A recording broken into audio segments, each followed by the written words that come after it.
Hello friends, welcome to our YouTube channel. তো আজকে আমরা শিখবো যে খুব সহজে কীভাবে পেঁপে আঁকা যায়। তো চলো আজকে ভিডিও শুরু করা যাক। প্রথমে কিভাবে আঁকতে হবে সেটা দেখাচ্ছি, তারপরে কিভাবে কালার করতে হবে আমরা সেটা দেখব।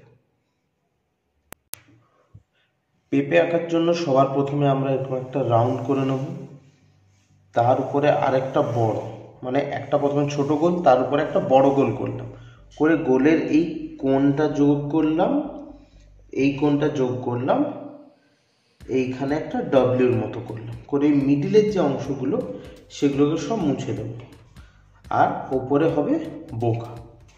ঠিক আছে, এবার এটা যখন আমরা স্কেচ পেন দিয়ে ফাইনাল করব তখন, বা পেন্সিল দিয়ে এই ভেতরের লাইনগুলো মুছে দেওয়ার পর ফাইনাল যেটা দাঁড়াবে সেটা হচ্ছে যে এখান থেকে সেই কোণটা, তারপরে আবার নিচের বড় গোল হয়ে এখানে ডব্লিউর মতো, তারপরে এদিক থেকে আবার গোলের লাইনে টেনে কোনটাতে গোল,